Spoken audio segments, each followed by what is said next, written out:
Welcome to this webinar, which forms part of a series of webinars from URM, where we've been looking at all aspects of conducting internal ISO 27001 audits. In this final part of the series, we'll be focusing on reporting on ISO 27001 audits and also following up audits, hopefully providing some valuable insights and a balance between theory and practical real-world guidance. In terms of today's agenda, it'll be split into four main parts.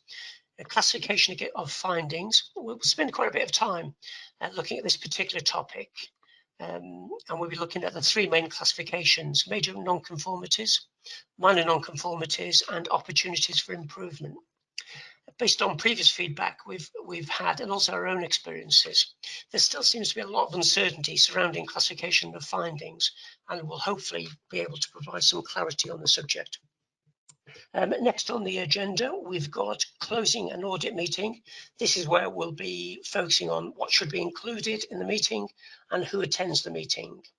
We'll then look at reporting of findings and specifically what we should include in our audit reports and what evidence we should include. Finally, we'll finish with the often neglected area of following up audit findings. Here we'll be principally looking at maximising opportunities for improvement, correction actions, and also root cause analysis. As ever, there'll be an opportunity for people to ask questions. Just submit your questions using the question pane, and we, or more accurately, Wayne, will attempt to answer as many questions as we can at the end of the webinar. Which leads me on to the introductions. My name is Martin Jones. I'm one of the directors at URM, or URM Consulting Services as our full title.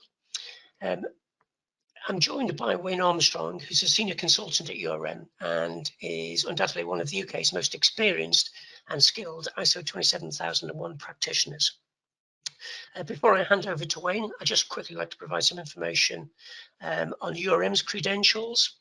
We were founded in 2005, and URM specialises in delivering consultancy and training services in the areas of information security, business continuity, and risk management. One of our particular areas of expertise is assisting organisations to comply or certify with ISO 27001, and we have now assisted over 300 organisations, both large and small, from all market sectors, gain and maintain certification to 27001 and to continually improve their information security management systems.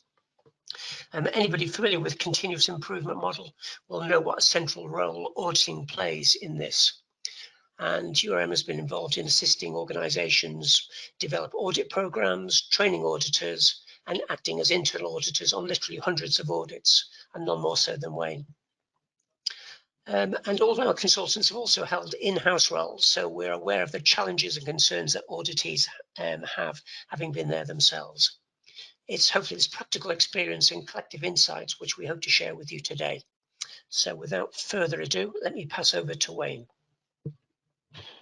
Yeah, thanks, Martin.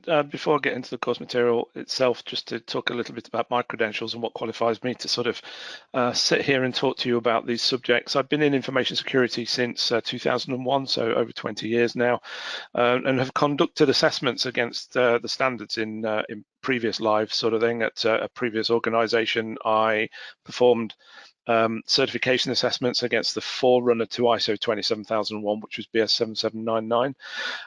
But I've also been on the other side of the fence in terms of being a head of information security for a couple of organisations as well.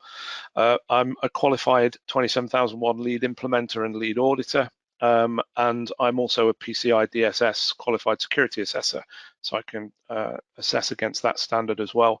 And as far as specialisms are concerned, I guess with regard to my work at URM, and I've been at URM now for 10 years, it's essentially around the 27001 side of things, and mainly dealing with risk management elements, but also I'm as it says there, I'm a lead auditor, so we get involved in conducting internal audits as well. And I'm one of the trainers at URM as well. So we have training courses around risk management and information security that I lead. And as Martin said, it's hopefully you can observe that one of the benefits of working with URM is that you get access to experienced consultants who have worked on both sides of the fence sort of thing in consultancy, but also as heads of security at different firms, etc. So